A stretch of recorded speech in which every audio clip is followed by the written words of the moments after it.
Hey guys, welcome back to Banyan Design. Before we jump into the video, I wanted to show you the beautiful Arden Lake House and the pool, more so the pool. But also, if you guys enjoy this content, please make sure and hit subscribe and hit the bell button below to be notified, and make sure to give this video a thumbs up because it helps support me on the journey. Thanks guys, enjoy the video and the pool. Let's go, check it out.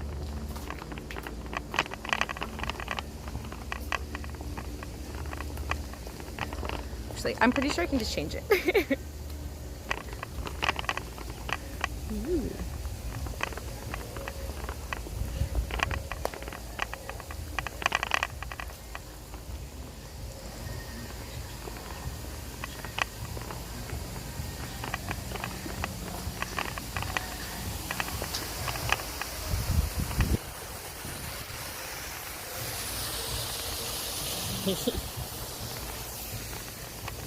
Alright guys, let's jump into the video. Hey YouTube, welcome back to Banyan Design. This is Caitlin, and at Banyan Design we talk about all things interior design and how to start your interior design business from the ground up. As you can see today, I am not at the home office. I'm outside at the Agri-Hood Lake House. It's beautiful out here. It's October in Florida, so the heat index has officially dropped below 89 degrees, and thought it'd be nice to get outside for a little bit. But it is also definitely weekend in the Agri-Hood, so lots of kids running around, house tours going on, pretty busy place. So I'm excited to share it with you guys, and pardon all the interruptions, it should be pretty fun. Also wanted to make sure and let you guys know today is going to be our part 2 video on your questions. So I'm really excited. You guys had some awesome questions, and please feel free to continue to send your questions in. You can do so at banyandesign.biz@gmail.com, and I'll link that in the description below. This is my first time doing a video freehand, where I'm actually just holding the tripod out, so we're going to see how that goes. Probably won't be too long of a video. My arm might get tired. So we'll see how it goes. Also wanted to show you guys I got my new business cards in. I went with the little pearlized ones. Hopefully you guys can see it, but I'm pretty excited about it. Kind of cool, very minimal, but yeah, always pretty fun. So I got those new ones in last week. Okay, so part 2 of our video. I want to start off with your guys' questions from last week that we didn't finish. And the first one is how to make money as an interior designer. So yeah, that's a very important question to ask when you're starting a design business. And there's a lot of different income streams you can tap into when you're an interior designer. And when I was starting out and learning, these are, I mean, I'm still learning. There's a lot of different avenues you can go. So let's explore some of them. So the first thing is how you're going to charge for your time is the #1 income stream to think about when you're starting your business. For example, I know a lot of interior designers choose to charge by the hour, and they keep very detailed books, and then when they are working on a client, sourcing materials, talking to contractors, they just bill them out for those hours accordingly. My mentor and a lot of the people in the industry that I know did not go that route, so I chose not to go that route, but doesn't mean in the future I won't tap into that income stream. I'm just more comfortable going up the package route, so I sell a package to my client, and even if I wake up at 2 a.m. and want to start working on it or save some pins, I don't know if I necessarily feel good about billing for that time. So those are some things to consider for yourself when you are choosing how you want to bill your client. So that brings me to the second income stream is billing per package. And I like this because you can get really creative with the way that you schedule your packages and you create them. For example, you can do packages by the room.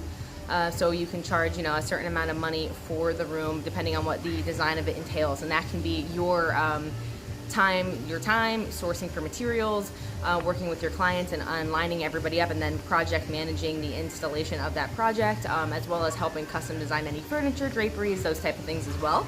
So that's definitely one income stream.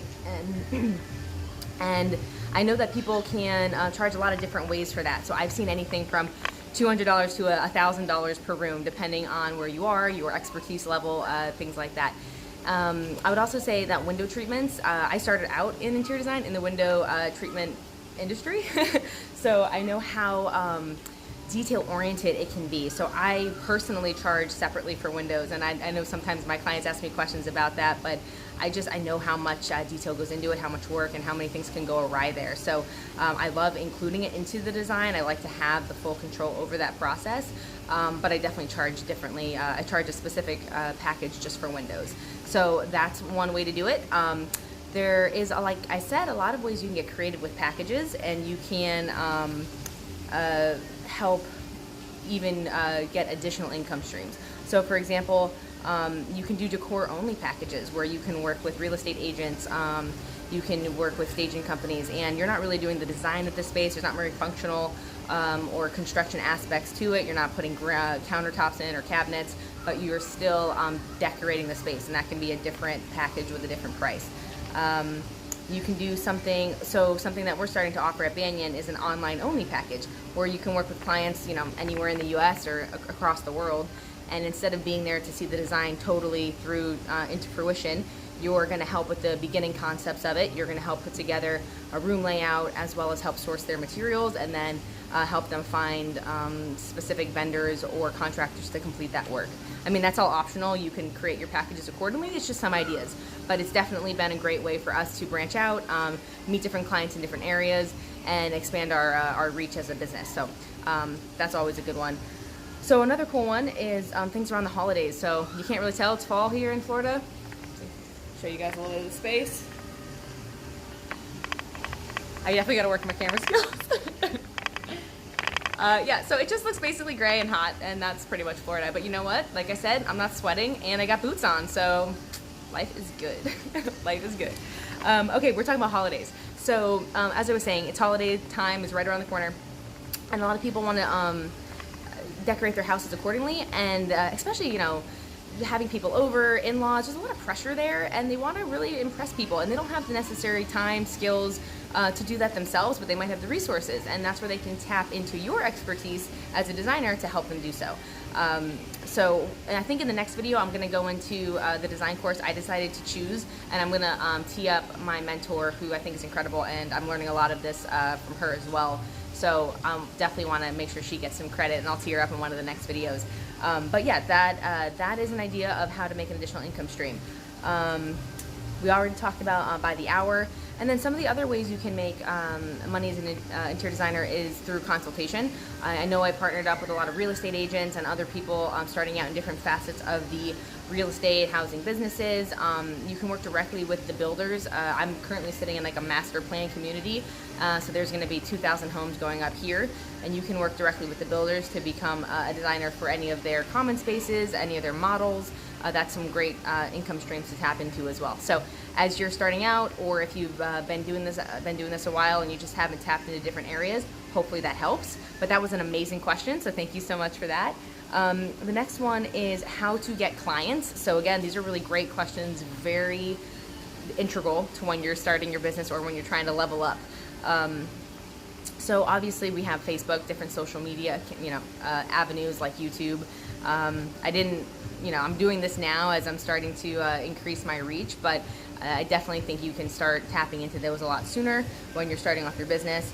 I would say a lot of communities, depending on where you are, have community Facebook pages, and that is where I thought that was a great avenue when I started out to get clients. I would put my information and some of the work we've done on the different community Facebook pages, and then people would reach out to us after they've seen their work or they've seen some of the styles that we do and they enjoyed it.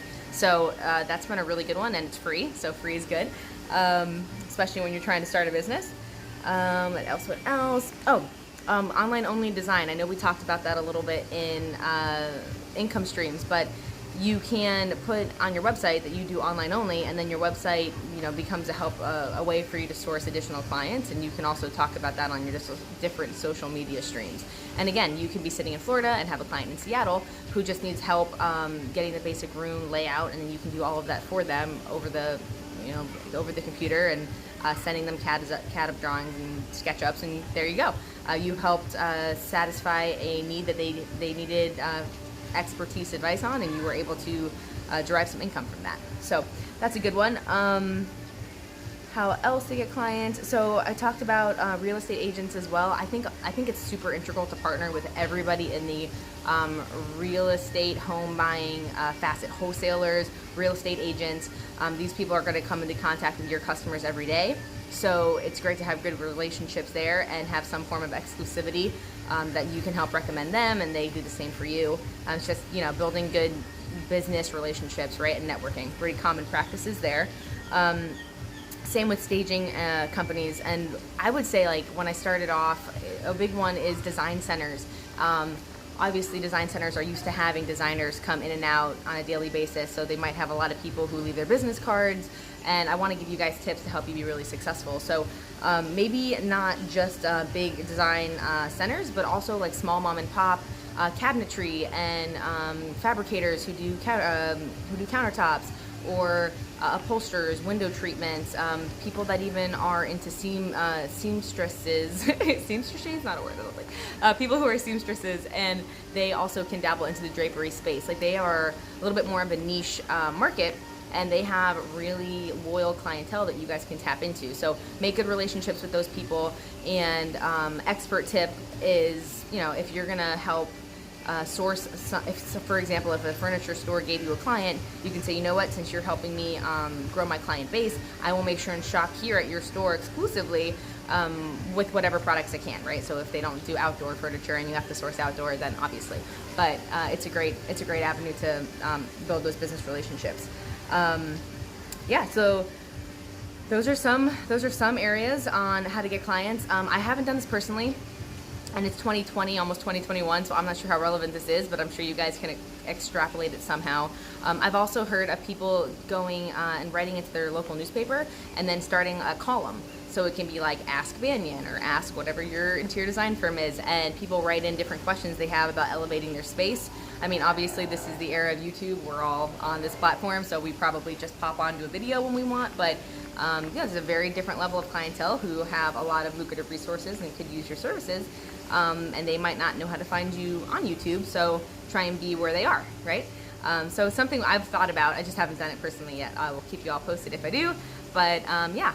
So I'm gonna pause for a second before we get into our last question for this video. Do you guys have any other insights? What have you guys done in your business personally in terms of either income streams, how to make money as an interior designer, or how you guys get your clients? So please comment down below, email us. I would love to hear from you guys on how you guys are doing, and if there's anything different, we can share that with the group. That'd be awesome. Okay, perfect. So the last question I had today is, actually I was talking to my cousin who has her own business as well, and we were kind of noodling some stuff around, and we're talking about sourcing material for your client. So once you have a project that you're working on and you have a budget in mind, I mean, how do you determine where you spend that budget, right? It's important to make sure that all the client's priorities are met, and how do you go about doing that? What's the formula? So I thought that was really good, so I wanted to share some of that with you guys. I'm actually going through that now with one of my current clients. And so I would say, regardless of what area of the house you're working in, I would say the most important thing is to, sorry, neighbor. One of the most important things is to look at your client's priorities first and foremost. Even though a kitchen might be a part of your, might be a part of what you're doing, if their biggest priority is a bedroom or a loft, you have to start there. So I would say categorize their priorities first and foremost, and a lot of times their priorities are going to be the big common spaces like the kitchen, so you'll get to spend the bulk of your budget there, but that's important because that's how they're going to grade your expertise and ability to assist them. So I would say definitely look at their priorities and determine what those are first, and that should, like, you know, priority 1, 2, 3, and 4. That's usually what I do with my clients, and then I kind of determine which part of the budget is going to go to those different things. And then I work backwards. So wherever I have the extra space, if the priority is the kitchen and it's the countertop, or it's the cabinetry, or putting in an inbuilt wine cooler, or they want to do cool coffered ceilings, I kind of prioritize where all that is in their minds, and then for whatever I have left over, then I can add in those fun little things like, oh, my daughter's really into this, or we love, you know, Metallica or whatever it is, and we try and put those in little areas. Or, you know, I'm very modern, but I want a little pop of coastal, so I'll source a really cool coastal. Speaking of that, check that thing out. Pretty cool, right? Okay. So then you can source some additional cool pieces to accent, but keep their priorities in mind. Notice everything. Think about the things they mentioned just in passing that you would think are commonplace and not worth noting. Write that stuff down, and then when you're putting in those fun little pops, the family pictures at the end, when you're doing your staging, those things go such a long way, and they add such a visceral component to the space, which is really important.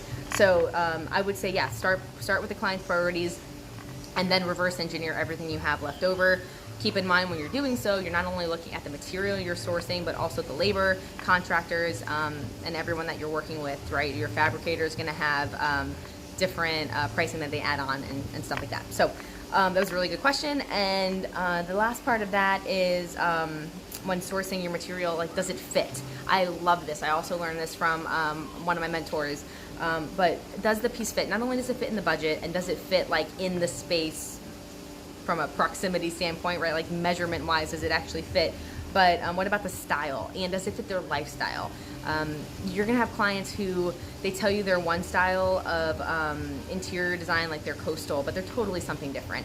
And or if they're modern or minimal or whatever that is, you have to really observe, be an observer, and see how they live in their space, right? Is it really functional? Do they have kids running everywhere?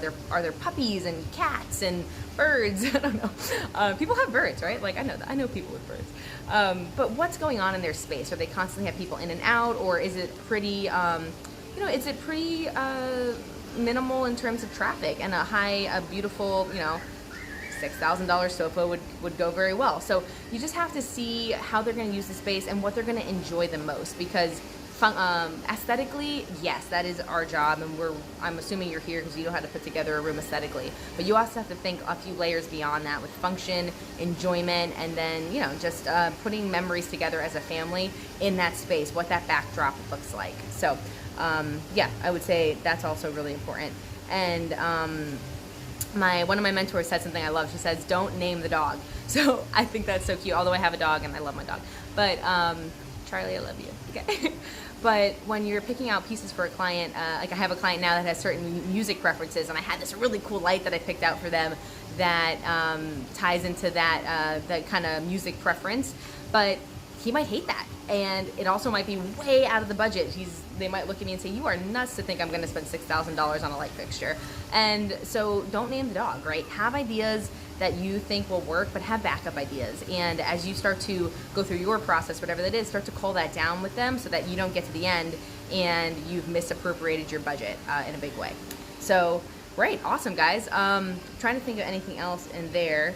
I love your guys' questions. I have a few more coming in to the email that we will tackle next week, and then I'm at the point where I want to start sourcing different content. So I'll start bringing you guys with me on some of my meetings and my journey as we start sourcing materials, kind of give you a day in the life, answer the questions that you guys have. But any additional content you'd love to see, please comment down below or continue to email me at banyandesign.biz@gmail.com, and I'll make sure and include your content in our videos. Yeah, so I'm also working on some collaboration videos coming up with some real estate agents and some people in the real estate wholesale flipping rental spaces, just to see as end users and people who could potentially be your clients what they would be interested in from someone who offers services like you guys. So that's it for us. I hope you guys have a fantastic rest of your weekend. It's a beautiful Saturday here, and I'm off to the bank and then to spend time with my amazing family. So you all enjoy it, and I'll look forward to catching you guys next time. So until then, stay beautiful and stay inspired. Bye, guys.